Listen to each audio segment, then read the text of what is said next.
Welcome back to the Wake Up Mission Show. Well, we are honored today to have joining us John Hancock. He is the author of Liberty Inherited. He's recognized as one of the leading figures in the field of American exceptionalism, conservative history, and the foundational infrastructure of English-speaking societies. Welcome to the show, John. Thank you very much for being here. Thank you for having me on. It's a pleasure. Well, you have your own show. So why don't you start out by telling our listeners about your show? I believe it is called Unite IE Radio. Yeah, Unite IE Radio. It's on KTIE AM 590 out here in San Bernardino, California. It's part of the Salem Network. I'm one of 3 hosts, and what we do is spend an hour each week going over politics and anything that's happening, and kind of putting a local spin. Kind of how we like to think of it is having that kitchen table chat from the perspective of people, just like you and I, just average people. Right. You know, John, when I was campaigning here in the state of California, what I loved, the Inland Empire area, when they say that this is just a progressive state, you go outside the corruption of LA and San Francisco, you know, the major metropolitan cities, what you find is that the rest of the state is very conservative, and we had some of our strongest support in the Riverside and San Bernardino counties. So I'd like for you to expand on that, because I think people get a wrong sense of California. We can't help the corruption that is happening, but please do tell people how strong the conservative community is, especially in your area. It's extremely strong. We had, in association with KTIE, we had put on 2 conservative conferences. One of the things that I helped start was a coalition called Unite IE, which is a coalition of about over 20 conservative groups, everything from Tea Party to Women Republican Federated groups to Oath Keepers to constitutional groups. We were able to actually now for 2 years, we were able to bring them together and work so they can interact and work with each other. If you remember, about a year ago, there was the buses that were turned away out in Marietta with the illegal immigrant children.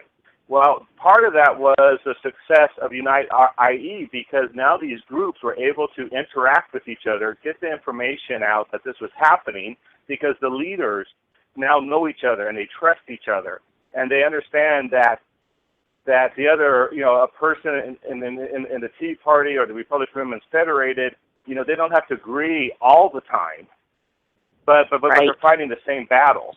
And so through that, we were able to have these conservative conferences out here, and the first year we did it, which was in 2014, we had Dinesh D'Souza and Ann Coulter speak.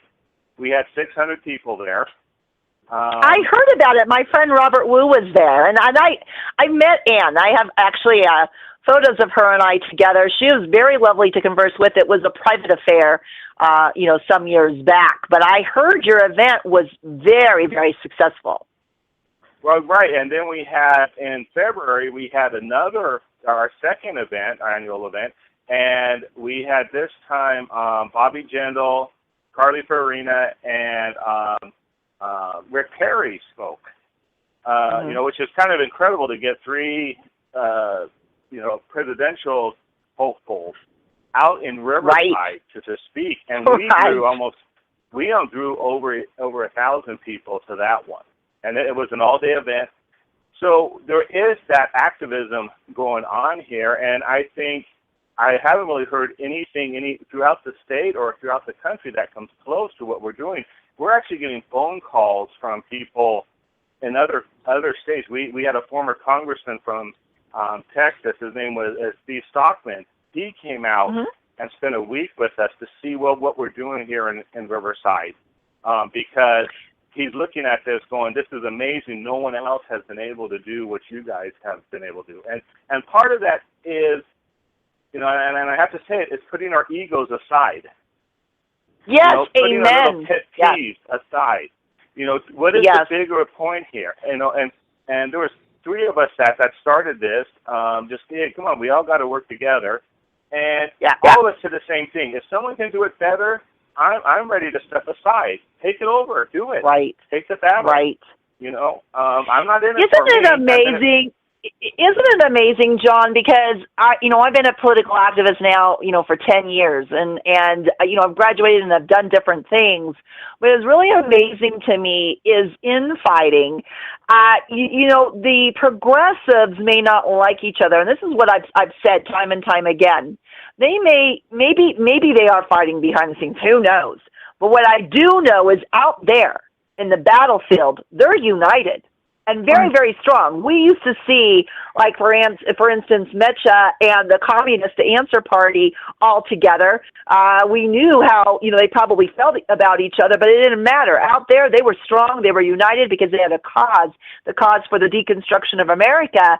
But then you see the conservative groups, and some of them, I believe, John, are paid agents. Because think about it. Whenever you have, who's ever sitting in the Oval Office, whatever regime is there, anybody with the opposing idea of theirs is going to be an enemy of their state. So, I don't think everybody that comes in is trying, is nefarious individuals. I think some of them are paid, but it's still amazing to me how you see fighting, and we've got to stop. It doesn't matter who likes who. If you're not a paid agent, you've got to step up to the plate, because we've really lost the republic. Yeah, we're an oligarchy. We're an oligarchy now. We need to restore what's been abandoned. Your thoughts on that? Oh, well, that's exactly true. One of the history, and I'm finishing my next book, The Fall of Liberty Inherited. That should hopefully be in print by the 1st of September. But, one of the characteristics of humans, it's built into us, is to control and dominate and exploit our fellow man. And this causes power to always seek power. It will always concentrate. And if we're not vigilant, then that will happen. And I'm under no illusion that there are people in both parties. We have out here Congressman Ken Calvert. I mean, to me, when I see what he's done, he's a Republican, but basically he's there collecting a welfare check. I mean, he doesn't do anything. He's on welfare for all the good he does, and he's there, and all he worries about is getting reelected at the next election. He doesn't care what's going on, and this is what happens. And in the history, Montesquieu and Adam Smith and de Tocqueville, they all wrote about this, that this would happen. Right. It becomes if you mind, I have a quote here I would like to read, if you don't mind. Yes, of course. Story. This was written by by a gentleman named William Young, and he wrote that what would eventually happen is that men of power, it will bribe the people at large by extortion of the few. It is to pay from the public purse for individual votes under the pleas of remunerating public duty. It is the requite of the gift of more power from the people by giving more liberty to the people. It is to repay the grant of new authorities with a grant of further, basically allowing people to engage their vices. It is, in other words, at the same time to strengthen the force of one man and to weaken the establishment of the whole. It is a bargain of the demagogue on one part and of the people on the other for rights to do wrong. That was written 200 years ago. Right. It could have been written 5 years ago. Right, exactly. But another thing, though, I know the Founding Fathers warned, especially George Washington in particular, about a party system. And we see on this show all the time, look at, and, for transparency, those who listen to this show know, I mean, I was at one point a Republican. I was raised in a Republican home, my military father and my mother. But I left because I believe that the party has become two heads of the same snake. So with your group, if there was a candidate, and I'm asking this especially because of some of the things that Donald Trump has said recently, would your group, for the betterment of the country, vote for a candidate that was better qualified than whoever received the GOP nomination? You know, that's hard to say. One of the success of our group is that we took it in a different direction than most coalitions. Ours was just to bring the leadership of the group so they can get together and get to know each other. So the coalition itself, Unite IE, does not endorse any groups, does not endorse any issues. We allow that. You know, we are a decentralized coalition that allows each group to pursue what they think is the best for them. And this avoids the conflict that most coalitions, and the reason why most coalitions fail, because they try to impose stuff. It would vary. I mean, during the last, the governor's race, we had, Tim Donnelly was very popular among most of the groups, but we did have some groups that were, establishment type that stuck with Cascari. But the main goal is that these groups, the main achievement is they aren't suspicious of each other. They respect that other groups are going to have a different view on different topics or different issues and different candidates. The main thing is that we stay united against the common enemy. Right, absolutely. So, and with that said, right now we know that our common enemy is the globalist communist oligarchy that exists today. And what do you guys talk about in regard to solutions on how we can get back to being an actual constitutional republic? Well, we work with quite a few groups. Are you familiar with the Center for Self-Governance? Yes, I just read about them. Yes, just yesterday. Yes. Yes, we've done quite a few workshops with them to our main thing is that we have to be aware and we have to wake up. One of the solutions what we've been doing, and I was guilty of this, and I'm sure you are. We all are guilty of this. We would go work hard, get someone elected, and say, okay, we'll see you in 2 years, or 4 years, or whatever. Right. And that is kind of like you hiring a manager for your business, putting them to work, and say, okay, I'll be back in 2 years. Let me to see how you're doing. When you come back, your business will probably not be there anymore. So, So we've done that, and one of the things that we're learning is that develop the relationship with your representative, and especially what's important is what I've learned is the local elections are just as important, if not more important, than the big elections. I love what you just said. They are more important. I come from the same school of both G. Edward Griffin, who says you can fight City Hall, and Pastor Chuck Baldwin, who actually was a 2008 Constitution Party candidate for POTUS.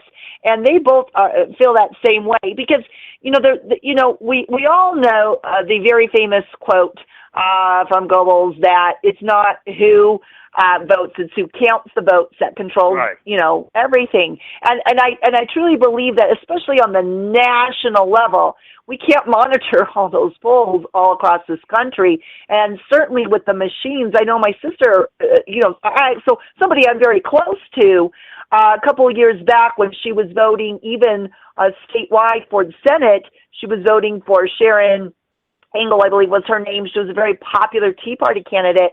She went, the machine kept putting up Harry Reid over and over again, no matter what she did. And she finally said, I'm not voting with this machine. Give me a piece of paper. So I think you're absolutely right. We can control the local elections. And I do believe if we can take back our cities and take back our counties, then take back our states, I think that is a really great solution. And I'm glad you brought it up. So, I was going to say the local councilman, the local school board member, chances are that's where the future state representative will come from. That's where the future congressman will come from. And one of the important things that we have to remember, which we all fail, is that when develop this relationship with them, and when they do something good, we've got to let them know. And we got to let them know that we have their back. Right. You're absolutely right. And we don't do that enough because I think as human beings, we're so easy and quick to complain, but we're not quick enough to say thank you or, you know, or any of that. That's a really great point. So I know you recently, we talked about the Magna Carta on the show here very recently for the anniversary, and you attended, or maybe you even spoke at the 800th anniversary. So tell us a little bit about that. Yeah, it was out in L.A. It was an international conference. I was one of the co-organizers, and I was a panelist there. And just celebrating the 800th anniversary of the Magna Carta and what it meant, you know, people don't understand that the Magna Carta, it wasn't about what was in the Magna Carta. It was about the people who produced it. There was only a society that valued limited government. It valued individual freedom. It valued private property, and it valued free market economics that could produce such a document. The French couldn't produce it. The Spanish couldn't produce it. Only the English-speaking people could produce it because they inherited that from their Saxon ancestors. You know, it's amazing how little history we understand. But the form of government we have, and all English-speaking countries have in different forms, but it boils down to basically it's a Saxon form of government. We don't hear about them. We are told that they were just barbarians. We are told the Romans are the ones and the Greeks, but these were statists. You know, they were about good civil government, which means a good orderly government, which means that you don't have political freedom. Right. And that was not the system we inherited. The Western world, as we know it, Western civilizations, was not created by the Romans. It was created by the Saxons, the political thought that became dominant through England, Britain, the United States, and exported around the world because it made us so wealthy and prosperous and powerful. That is the system that created the free world. Not the Romans. The Romans created the French Revolution. The Romans created Napoleon. The Romans created Hitler. You know, it was all the totalitarians were basing themselves on Roman systems. I mean, why do you think the Nazis, if you look at their symbolism, they have Roman symbols mixed in with their Germanic symbols? Exactly. You know? I'm so glad you mentioned this, and I call them the Luciferians. You know, the New World Order statists. They've created, because they want that European model, because it goes against anything that's good and righteous. It really does. But the reason why, and you know this, they create the propaganda, completely rewrite history, because they don't want people to know what real freedom is. And if you can mock it, make it look bad, then you will accept the propaganda that they put out as truth, and you will follow their model, which just simply makes us all serfs. Well, yes, and a few of us, or three of us, that went to the LA Times Festival of Books. We had a booth there on USC, the campus of University of Southern California, and we had these professors, academics, come up to us and just show nothing but disdain for us. And we had one saying he was on the faculty there, and if he had his way, we wouldn't even be there. And I mean, there was a communist there, there was a communist bookstore, there was the atheist bookstore, there's all these other bookstores, mysticism and all this stuff, but we just pissed them off. And what was interesting, going back to the point you made, I had this professor come up to me and say, you know, what's your book about? And I told him about this, kind of what I explained to you, the Anglo-Saxons and how this and that and this liberty. And he looked at me kind of smug, and he said, well, what do you? I'm on the history department faculty here. What do you base that on? And I said, well, I base that on the writings of Montesquieu, Adam Smith, de Tocqueville. Another famous historian was John Motley. Also, the work of David Starkey, an Oxford historian, and Dr. Alan McFarlane, who's the chair of the of the historical anthropology department at Cambridge. And I was waiting for him to come back and say, like, somehow discredit him, these guys or something. But his response left me speechless, because he said, now this is a history professor teaching at USC. He said, well, they could write whatever they want. That was his but the reason why he said that was because, and this is why, and Thomas Jefferson in particular said, and Benjamin Franklin, you had to be a well-informed mass when it came to the principles of liberty. And see, This is why they have Common Core today, the dumbing down of the society, because if you're not educated, you don't know the facts. And see, exactly the reason why he came back with that is because you out-educated him, and he knew it. And there was nothing else he could say but some weak ad hominem attack, because they never have the facts. This is why I think one of the solutions, and it's very, very key, is a real education. I constantly, I'm out there shouting, homeschool, and read, and reads. And that gets us to your book. Tell us about Liberty Inherited.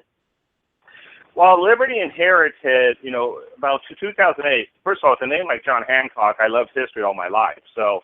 Well, I was going to ask you. I didn't want to be obvious, but I'm sure people, I've had a couple people write to me today. Is he related? So before you tell us about your book, I guess you should answer that. Are you related? A descendant of John Hancock? No, from my research, apparently his children died before they had children. So there's no direct link to him. He would be like a distant uncle. We were my dad was from Alabama, so we were the southern line of the Hancocks. But we do, my great-great-grandmother was a lady from Ohio by the name of Lula Hamilton, who was Alexander Hamilton's granddaughter. Oh, wow. We can't go to Alexander Hamilton. Right. Yeah. So, even if he was the Federalist, nonetheless, he's still a lot more freedom and liberty than what we have today. Exactly. But one thing I did, I saw this history, this version of history that I never recognized being talked about as if it was, settled or factual history. And I said, I'm like, I don't understand this. So I wanted to write something that would look at American Revolution and the founding of this country in a different way. Because I as a kid, reading a lot of history, I was a big fan of Churchill. I read a lot of what he wrote, the history of the English-speaking peoples and so forth. I knew there was something about the English-speaking countries that made them free and prosperous. Australia, Canada, New Zealand, Great Britain itself, the United States, and then you can throw in countries like Hong Kong that just used these principles and just flourished. And so what is it? And through my research, I found that De Tocqueville wrote about this. He called Britain, England, the point of demarcation for all these countries. So I realized that what I wanted to do was write American history, not from how we looked at it, looking back, but what was the history of the founding fathers? What was their point of view? What were they examining, and what were they learning on and basing their decisions on? Because one of the things is, if California, I'm in California, if they were to separate, and we were to separate and become an independent country overnight, we aren't going to forget American history. We aren't going to forget the American principles we were established on. And so the colonists in 1776, they were the same thing. They didn't forget their British history. Most of them were attorneys and so forth. They were they were very well versed in English history. In fact, one of the a quote I'll share with you is during the Declaration of Independence. They were debating on whether they should declare independence, and one of the big concerns is what form of government is going to replace the British form. Are we just going to have, who's to say we're not going to have some sort of despotic, tyrannical government here? I mean, and one of them said, wouldn't it be better to have to be a subject of the British king, albeit with limited rights, than to be under a despot with no rights. So at this point, Jefferson stood up and he said, "Has not every restitution of the ancient Saxon laws had happy effects? Is it not better now that we return at once into that happy system of our ancestors, the wisest and most perfect ever yet devised by the wit of man?" Now, when he said that, he didn't have to explain anything to anybody. They all knew what he was talking about. And in fact, in the 1850s, John Motley, an American historian who wrote English or European history, he wrote, "Every school child knows that the so-called revolutions of Holland, England, and America are all links of one chain. And that chain is Saxon freedom and liberty." But you know what? In 1850, every school child knows, but I don't think anybody knows about it now except for a few people like myself who look into it. Right. No, exactly. Again, this is why people should homeschool and they should delve into history. I do it all the time. Every Thursday on our show, we call that particular show Tree of Liberty Thursday, and we do a segment in the first hour about liberty, and I've taken it clear back. We started it with the Old Testament. We've gone back that far. And then in the second hour, we have Michael C. Spool, who comes and talks de jure and the difference between the de facto and the de jure. And so we try to do that because you're right. Very few people today, and I would say millennials on down, do not know the true history of the country. But even us, it's interesting. Right. I don't know if you saw recently, there was a chalkboard that was found. I think it was Oklahoma, I think. And the chalkboard, it was the Pledge of Allegiance was completely different. Well, and Randy, do you remember? Was it the early 1900s or was it I think it was the early 1900s, wasn't it? Like 1906 or something like that. Yeah, exactly. It was better than what we have today, but make no mistake about it, because they were very godly and very loyal to God. But it was, I was shocked to read it. And you can go Google it and find it. It's made, let's face it hasn't really made a lot of mainstream news, but there's images of it. And it was very eye-opening, just about how much, when people say with Abraham Lincoln that the history that we were taught in school is not the same history as what it was. And I think we recently saw this with the whole so-called Confederate flag controversy. Just how much propaganda and the rewriting of history had an effect, and people bought into it. So it's good that you wrote this book. And you're writing another one, you say, that should be out soon. What's the title of the upcoming book again? The upcoming book is Liberty and Prosperity, How the Saxons Created the Modern World. Oh, fantastic. And how can people purchase your books? Yeah, they can go to the easiest place for Liberty and Heritage. You can go to Amazon and just look for Liberty and Heritage. It's available in paperback and also for the Kindle. So either one. There are two versions. There's a second edition, has more information. As I was doing research for this book, I came across more information and historical facts that applied more towards liberty and heritage. So I went ahead and revised it and made it more, it has more information in it. So I would recommend the second edition. Fantastic. Well, we have an Amazon bookstore. So if you want to purchase John Hancock's book, just go to the wakeupmissionshow.com, go to our store tab, and please purchase his book. Purchase it.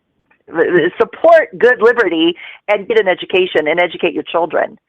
So it's been a bestseller for like 2 years now in the history department or the history market on Amazon.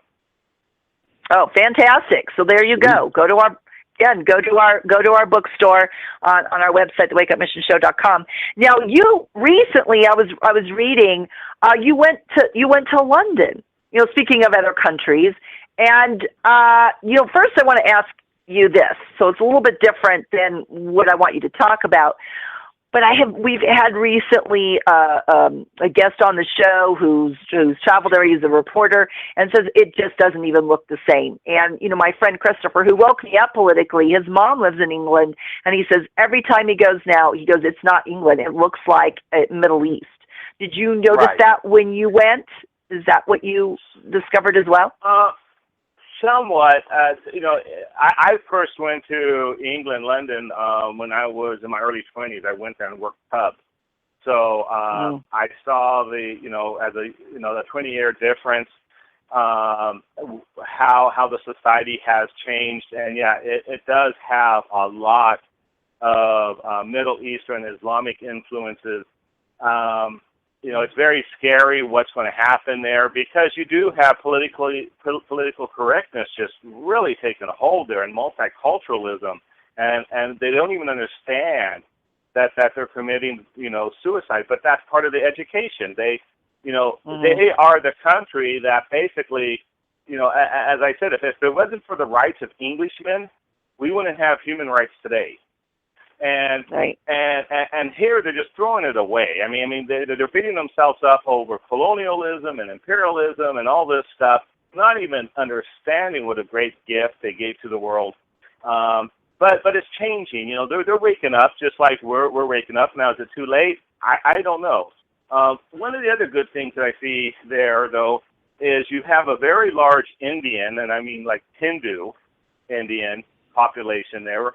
From India, and they are also having a lot of Eastern Europeans coming in. That was what was shocking to me, was all the new immigrants are pretty much Eastern Europeans, and neither one of these groups have love for extreme Islam.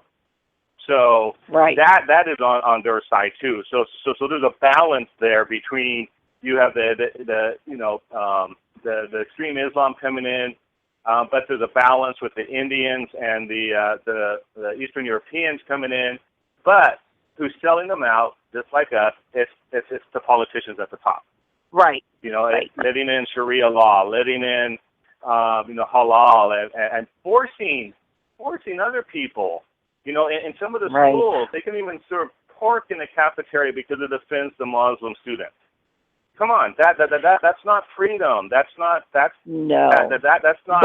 plurality. But unfortunately, we have some of those same events circumstances happening here in our own country. Right. And I've always said England is probably just a decade further to the erosion than we are. And so I think that we should examine London, the UK in general, in order to know what to do to prevent the further deconstruction here. And what do you have to say to that? Well, I agree. I mean, we have to stop this, and it's part of the education process. We need to understand that multiculturalism and political correctness is a suicide pact. These things are, basically multiculturalism means that you will embrace every culture but your own. In fact, you will sacrifice your own culture to it. And that's not what this country is about. I'm tolerant. I have no problem with people, not wanting to eat pork, but don't impose it on me, and I'm not going to impose my stuff on you. That was a traditional understanding here. And again, I don't know how much we can do, but we have to, start re-educating people on what some of these concepts are, because tolerance, people don't even understand what tolerance is. Tolerance doesn't mean I bend over backwards and I kiss your feet because you're a certain way. Tolerance means, look, I might disagree with you, but you have every right to do what you want as long as you don't impose it on me. And then, again, I won't impose mine. It worked. This is why this country was a melting pot. It was able to absorb all these people. And I grew up in Anaheim, California, not far from Disneyland. My best friend across the street, they were Japanese. Next door was Polish. Down the street, they were Germans. We had Peruvians. We had Mexicans. We had everybody living on the street, and there was no problem. And you know what? Right. New Year's was fantastic because we had sushi. We had Mexican food. We had all this great food that people brought at the parties. And that is multiculturalism. You know, right. in the sense, in the way it should be. But exactly. But that's not what they need. They need us balkanized in order to conquer, divide and conquer. So what did you see? What did you have benefit when you went over to England? Because I know you went to Parliament. So tell us a little bit about your experience on that end. Well, it was real interesting, good and bad. I was invited. I'm not sure if you're familiar with Daniel Hannan. He's a member of the European Parliament. He's on Fox News, the English guy, kind of balding lots of times. He's on Cavuto. But anyways, I was invited by him to a conservative conference. I was a special guest there. Ended up having a private tour of Parliament. I actually got to sit in on a session of Parliament, which was pretty exciting. But a lot of the conservatives, amazingly, you start talking to them, and they are quote unquote conservatives over there. But a lot of them like Obama, or at least they did 2 years ago when I was there. They just don't get it. They are socialist light, and the groups that are trying to do something, I think that the closest to what we do, UKIP. Of course, they're demonized as extremists and wackos and all that stuff. On the positive side, in 2012 they had the Queen's Jubilee, which was a worldwide spectacle. Everybody tuned into that, and they had the Olympics there.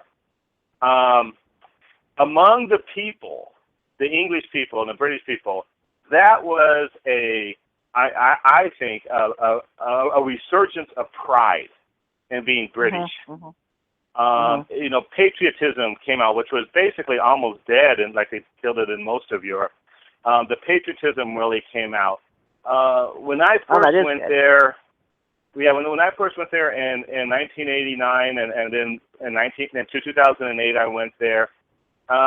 People wouldn't really talk to you. They would all look down, and when you're on the train or the subway, and they'd all look down, not make eye contact. But it was real interesting. I had my daughter with me.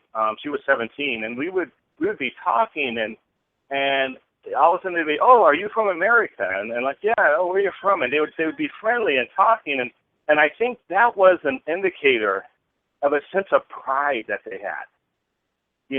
Because when you can engage someone, you can hold your head up and engage someone, and a stranger, and start talking and not be shy. That's a sign of confidence. And I believe the English people have really got their confidence back. Is that enough to change things? I don't know, but it's a step in the right direction. And I know this may seem a little off topic, but it's not. But even they have a band. It's the very famous Muse. From there, if you ever listen to the lyrics of their songs, very much they are fighting back. And I know there's been quite an increase in what they're calling mobs, but quite an increase in activism in that country. So hopefully there are some changes, because if not, the rest of the world is watching, just like they're watching here in America. And with that word America, tell us a little bit about the America Freedom Alliance. Yeah, the American Freedom Alliance is an international group. I'm a fellow with them. They're a think tank here in Los Angeles, based in Los Angeles, and their main emphasis is to defend Western civilization. And they do this by putting on seminars, workshops. They just did the Magna Carta event, which was, as I mentioned, was a great event. We had an address by John Howard, the former Prime Minister of Australia. Daniel Hannan addressed the group through video. But on the panels, we had, Guy Milliard, who is a professor at the University of Paris and an economist with the Bank of France. He was there, and he's would be kind of a libertarian type person. And he's getting killed there, figuratively in France, because he's a professor, and they're trying to drive him out because of his views are so unpopular because they're against the state. But we had some law professors from Southwestern. It was an incredible group. So So this is the type of stuff that they put on. It's very educational, and something that is really, I think, is needed, because both of us have mentioned this a couple of times. We really need to focus on educating the people, because, right, you know, like with my book, a lot of people understand, you know, intuitively in their souls what America is and why it was great and what made it free and prosperous. They don't know it in their hearts, but they don't know it in their minds. They don't know it in their brains, so they don't have the education. And if it's interesting you should say that, because in our first hour, we for what we call Truth Tuesday, we covered Gwen. Right. So for people who've been listening to the show in the entirety, you're very, very, very wise to have stated that. But anyway, I didn't mean to interrupt. I just wanted to point it out. So continue. I listened. You did. I listened into the whole hour, and yeah, it was real interesting. I mean, you know, and that's some of the things I always run across. How can people not see stuff? You know, I'm not sure if it's Gwen, I'm not sure what the whole story is. But right. It's baffling. You lay out the information, and completely educated and smart people are completely blind, like that professor I mentioned. I mean, they just won't accept it. You can't even talk to them. It's just an amazing phenomenon. I've never seen anything. No, well, it's like we live in a bizarro world, in Superman, you know, bizarro world. I mean, it is. It's very strange. Now, go ahead. Well, as I say, one of the things I've noticed, and I always say, we are the most ignorant generation that America has ever produced.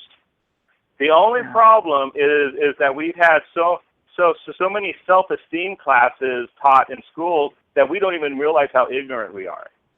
You know, we think we're the smartest because we've been told we're the smartest. It's like everybody gets a trophy. You know, I was going to say that. Yeah, everybody gets a trophy, so you're all smart and you're all geniuses. But I listen to people talk, and I start engaging them, and it's like you know, I start mentioning people and putting out the facts, and they just shut. You know, it's like their heads start shaking, and I think they're going to explode right in front of me. You know, but yet they insist they're the ones that know everything. Right. I dealt with that today, and actually, unfortunately, with a group of conservatives, you know, supposed to be on the same side. So it does come. It's in both, and hopefully we can overcome this. Randy, I know you have some questions for John today. John.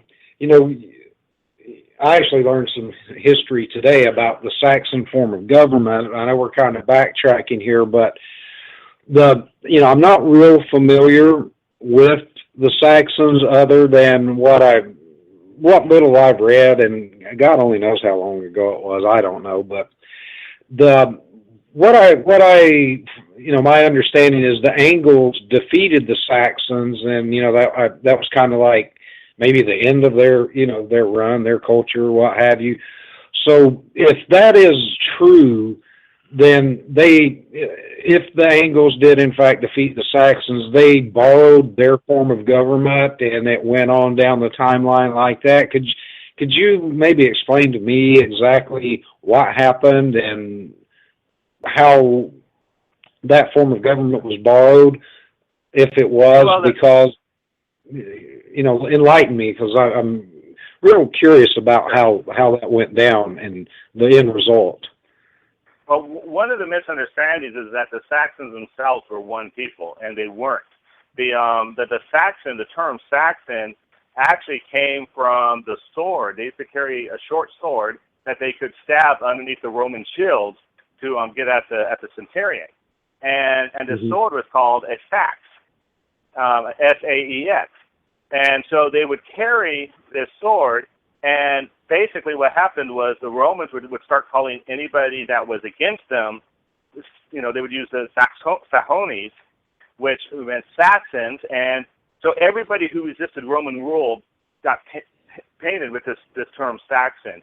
Now that comprised groups of the many Germanic tribes, including the Jutes and the Angles. Now the Angles were another Saxon tribe. So when we talk about Anglo-Saxon, what we're talking about is you had the Dutch were the Saxons, and of course the Dutch flourished under their system, tend to dominate the 16th and 17th century, and then the Anglo-Saxons was just a term that was given to the Saxons living in England, what would become England. So that's how that came about.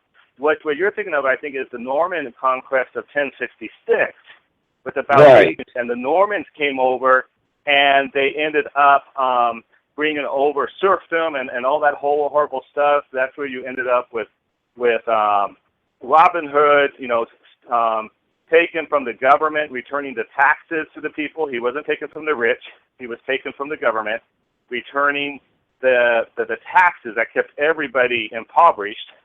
And then you had the rise up of the barons in 1215 to do the Magna Carta. Now, what the Magna Carta was a restatement of their traditional Saxon form of government. So and their rights under the Saxon form of government. And this is why I said at the beginning, it was only a certain type of people who had a certain culture that could produce a document like the Magna Carta. And even after 200 years of Norman oppression, the values, the Saxon values, were still alive in England, and they reasserted themselves with the Magna Carta. The Magna Carta wasn't the end all be all; it was the first step. But the whole line goes from there all the way to our Declaration of Independence, our Constitution, our Bill of Rights. Oh, okay. Randy. That. What was that? That explains a lot, because I was always under the impression, that the Saxons were like one tribe, and I did, I learned something, about that, and now that, it makes sense, and I know that there was more to them than just the heavy metal band from England too, from the '80s. They're a great band, but anyways. And the main thing about them, and the interesting thing is, this is nothing new. This is stuff that Montesquieu wrote on, and like I said, Adam Smith and de Tocqueville, they all recognized that this was the origins, that the world was divided, Europe was divided between state-centered Rome and individual-centered Saxons, or the Germanic tribes. But now we aren't even taught this. It kind of angers me. We have all these TV shows about the Romans, that they keep producing. We even have TV shows about the Vikings now. But yet no one wants to do anything on the Saxons, who basically, originated. They were the origins of the free world. And no one wants to pay attention to them. And especially in America, you bring up Saxons or Anglo-Saxons. Well, you're practically a clan member. Yeah, you're racist. Yeah, but I think it's been done by design, especially, and we've talked about this before, if you go back to the Albert Pike letters, the 3 World War letters, I think that throughout history, whether you want to call them Luciferian, Illuminati, New World Order, whatever label you want to put on them, I think that their agenda, they're very powerful. As you know, they have a lot of money. Today, the Rockefellers, the Rothschilds, names that always come up. And so I don't think it's that people are ignoring it. I think that it's the lack of, shall we say, the indoctrination. There you go. There's the word. And it's wiped out the history we need to know. And then, of course, pushing Rome. I think the other agenda would be to that. Romans, of course, were known. They were that. Rebelled against God, as we know, and go back to reading Acts. It's all the information is there. So if you push that agenda, it helps along the line to fulfill their end game. So yeah, they wouldn't. I'm sorry. Yeah, go ahead, Randy. They would if they started doing like documentaries about the Saxons. Well, that wouldn't do, because it would go against the agenda, and they wouldn't want people getting any ideas about freedom and bad things like that, and individual, personal liberty and responsibility. It's for your own protection. And the state-centered societies, have attacked it throughout time. I mean, the Romans. It started with the concept with the Romans, but it goes through. Once England fully embraced it, in 1588 with Elizabeth I, you had the Spanish coming in, which was a totalitarian, a totally absolutist monarchy.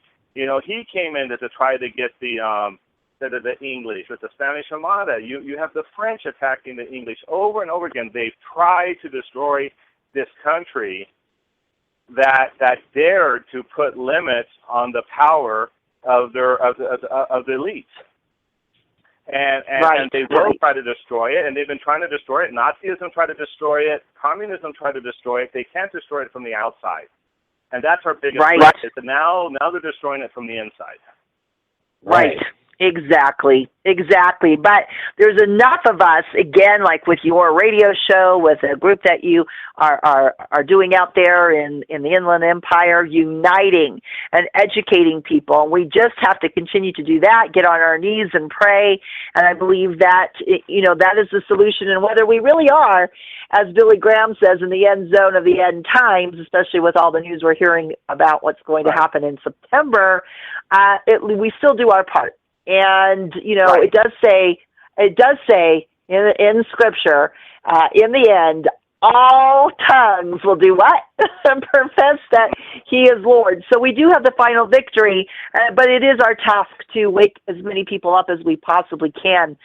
I just cannot thank you enough, John, for being here today. I know we were connected to come to the show. Thank God. Thank God.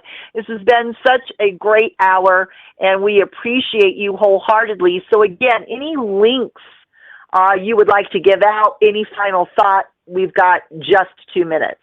Okay, well, you can go to johnlhancock.com. There's some information there. You can also on American Thinker, if you do a search for John L. Hancock, I have some articles that I wrote there. One of them, the most recent one, is how the churches are on the wrong side of history. American churches. Yes. I read that, by the way. I love it. I love American Thinker, and I loved that article. I wanted to let you know that.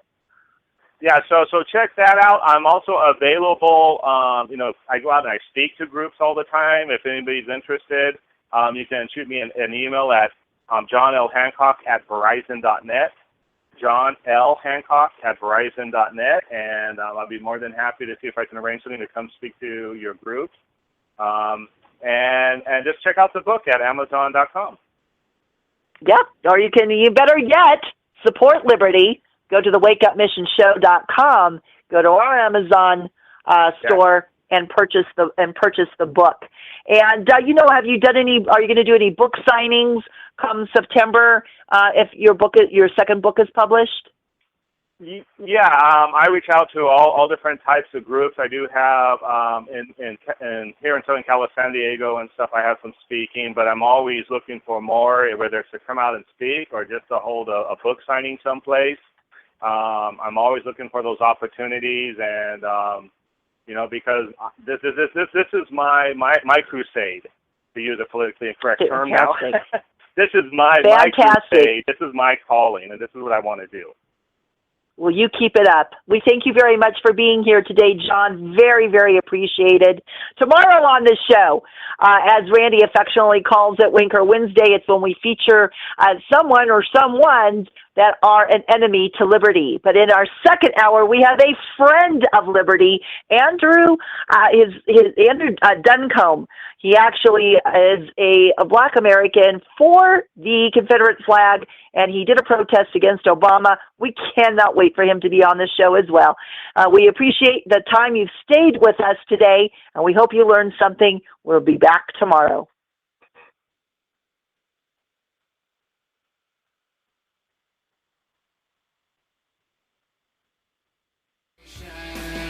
Thank you for spending your time with us on the Wake Up Mission Show.